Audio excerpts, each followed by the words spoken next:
Okay, everybody. Now, I started off saying I was calling for Jasmine Crockett and Hillary Clinton if Joe Biden was stepping down before they decided on our vice president, which I'm glad that they did. Vice President Harris has shown us in the last few months and weeks that she is definitely presidential.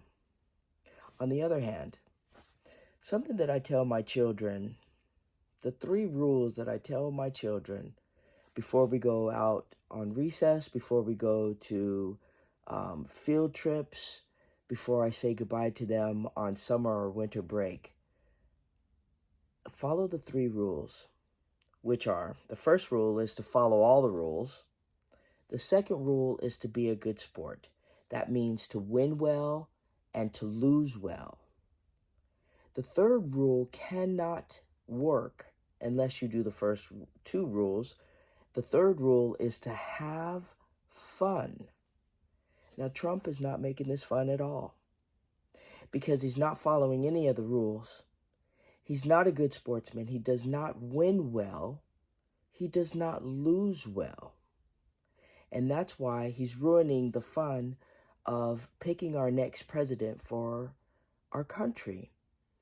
And it almost should go like something like, how the Pope is elected by the cardinals, or a cardinal is brought up and becomes a pope.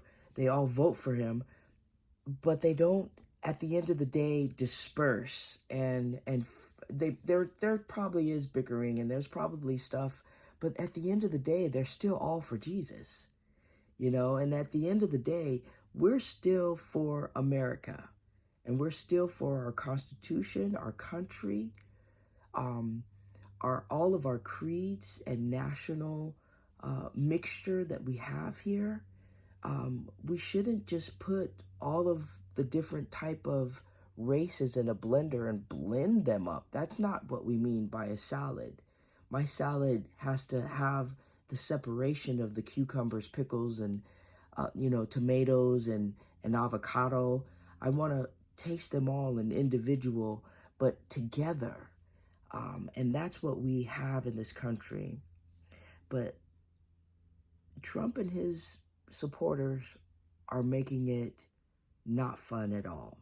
By not following the rules, by lying, and the hatred that is going to come whether he wins or loses is a really scary. I'm not scared about it because I'm going to face it, but I'm sure other people are scared about it. And if you're scared about it, I want you to be vigilant, but at the same time, don't let terrorists terrorize our country, okay? Be bold, be vigilant, and face them with strength, because their whole mission, when someone feels small, their whole mission is to try to make you feel smaller than they already are. And these people are about to go crazy because we are about to have a Madam President. And I could say that with confidence, not because of the polls or not because of anything else. It's just because Trump has just put his foot far up his own butt and down his own throat as much as he possibly can.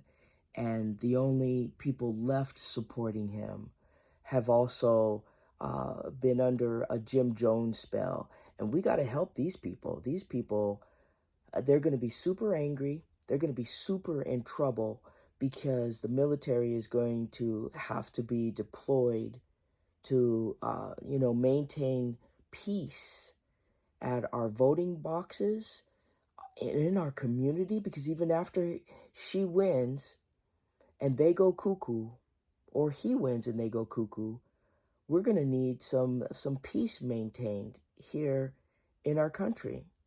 So, and that goes in all of our neighborhoods, in all of our families, even with some of our families. I know those people sound crazy and you want to call them out the way that they call us out. No, we have to get them help There has to be a way to get them help and help them seeing the facts and putting the facts to them. Okay, listen, I say it like Jimmy Kimmel.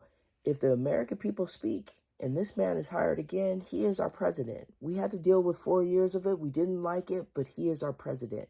We cannot let anything tear our Constitution for a fair election, okay, apart. But I really don't feel like that is going to happen with the women voters, with our youth voters. We have more people that have common political sense that are not going to let it happen, not ever going to let it happen. And we're going to have to start changing the rules so that crazy people, okay, not crazy because I'm crazy, but people that do not have our Constitution in mind are able to ever run again.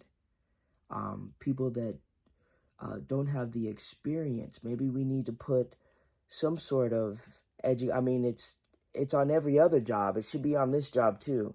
The experience and the qualification for this man to be president are just not there. And she is very qualified, okay? And she's still going to have some backup from Jasmine Crockett and from Hillary Clinton and from some of the Republicans that used to back him up, because at the end of the day, we are invited to her table, whether we support everything she does or not. I don't support everything she does, but I support her. But I'm still invited at her table to talk and bring my points of why and what I would like to do. But at his table, I am not invited. As a matter of fact, he would like to see us destroyed. And that is what we need to be looking into. He doesn't want us to live. And his supporters don't think that we should. And we really need to look at that, okay? You really need to look at that part right there. What are you going to do when he loses? How are you going to act? Can you complain about a president like we did for 4 years and not be excommunicated or kicked out of the country because you do a rude meme or whatever about the president? You can't be disrespectful and just play these political games. This is a country. We're going to live here. We're going to make the best of it. We got to somehow, some way, come together. Be very careful. These are going to be very trying times. And let's do the best that we can, okay, everybody? All right? Let's remember that our words bring us to our character. Our words turn into thoughts, turn into emotions, turn into our decisions that make our actions, that turn into our habits, and our habits turn into our character that brings us to the destiny that we are right now. Okay? I love you all. Be peaceful. I still love the Raiders. They're not playing well, but I'm still going to love them. And I'm staying loyal to you guys. And I want you guys to stay loyal to each other. And let's do this thing. Okay? Vote 2024.